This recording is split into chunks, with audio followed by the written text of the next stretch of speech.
ನಾನು ಜಗದೀಶ್ ಶೆಟ್ಟರ್ ಅವರು ನಮ್ಮ ಪಕ್ಷಕ್ಕೆ ಬಂದಿರ್ಬೋದು, ಪಕ್ಷದಿಂದ ಹೋಗ್ತಾ ಇರ್ಬೋದು, ರಾಜೀನಾಮೆ ಕೊಟ್ಟಿರ್ಬೋದು.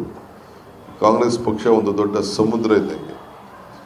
ನೂರಾರು ಜನ ಕಾಂಗ್ರೆಸ್ ಪಕ್ಷಕ್ಕೆ ಬರ್ತಾರೆ, ನೂರಾರು ಜನ ಬಿಡ್ಬೋದು, ನೂರಾರು ಜನ ಹೋಗ್ಬೋದು. ಕಾಂಗ್ರೆಸ್ ಪಕ್ಷ ಯಾರು ಏನು ಮಾಡಲಿಕ್ಕೆ ಸಾಧ್ಯ ಇಲ್ಲ. ಇದು ತಲೆಗಿರಲಿ.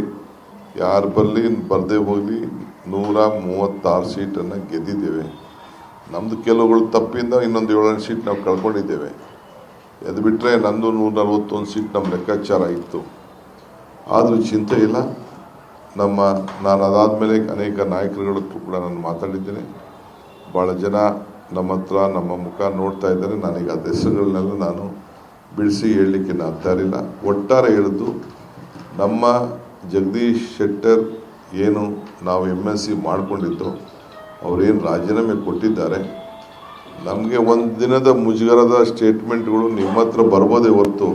ರಮೇಶ್ ಸರ್ಕಾರ್ ಫೋಟೋ ಸ್ಟುಡಿಯೋ ಬಿಸ್ನೆಸ್ ನಿಂದ ವರ್ಷಕ್ಕೆ 2 ಕೋಟಿ ಟರ್ನ್ ಓವರ್ ಮಾಡ್ತಿದ್ದಾರೆ. ನೀವು ಕೂಡ ಅವರಿಂದ ಕಲಿಬೇಕಾ? ಅವ್ರ ಜೊತೆ ವಿಡಿಯೋ ಕಾಲ್ ನಲ್ಲಿ ಮಾತಾಡಬೇಕಾ? ಈಗಲೇ ಫ್ರೀಡಮ್ ಆಪ್ ಡೌನ್ಲೋಡ್ ಮಾಡಿ. ನಮ್ಮ ಪಕ್ಷದ ಕಾರ್ಯಕರ್ತರೆಲ್ಲ ಬಹಳ ಸಂಭ್ರಮದಿಂದ ಬೆಳಗಾವಿಯಿಂದ ನಮಗೆ ಸದ್ಯ ನಮ್ಮ ಕಾರ್ಯಕರ್ತರಿಗೆ ನಮ್ಮ ಸಿದ್ಧಾಂತದ ಮೇಲೆ ನಾವು ರಾಜಕಾರಣ ಮಾಡೋರು, ನೀತಿ ಮೇಲೆ ರಾಜಕಾರಣ ಮಾಡೋರು.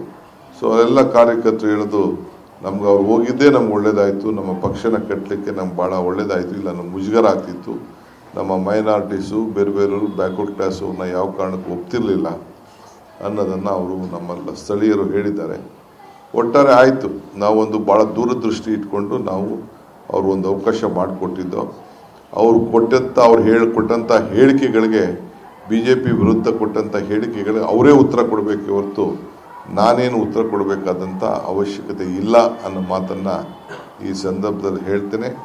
ಅದರಿಂದ ನಾವ್ಯಾರು ಇಲ್ಲಿಗೆ ಜಸ್ಟ್ ಒಂದಿನ ಕಾಲ್ ಇಟ್ ಎ ಡೇ ಅಂತಾರಲ್ಲ, ಹಂಗೆ ನಾವು ಒಂದಿನ ಆಯಿತು, ಒಂದಿನ ಮುಗೀತು, ಸೂರ್ಯ ಹುಟ್ಟಿತು, ಸೂರ್ಯ ಮುಳುಗೋಯ್ತು ಅಂತ ಹೇಳಿ ನಾವು ಮರೆತು ಮಿಕ್ಕಿದ ನಮ್ಮ ಸೀಟನ್ನು, ಒಂದು ಖಾಲಿ ಇರೋ ಸೀಟನ್ನು ನಾವು ಕಾಂಗ್ರೆಸ್ ಒಬ್ಬ ನಿಷ್ಠಾವಂತ ಕಾರ್ಯಕರ್ತರಿಗೆ ಕೊಟ್ಟು ನಾವು ಅದರ ಮೇಲೆ ಹೋರಾಟವನ್ನು ಮಾಡುವಂಥ ಕೆಲಸವನ್ನು ನಾವು ಮಾಡ್ತೇವೆ ಅನ್ನೋದನ್ನು ಈ ಸಂದರ್ಭದಲ್ಲಿ ಹೇಳಲಿಕ್ಕೆ ನಾನು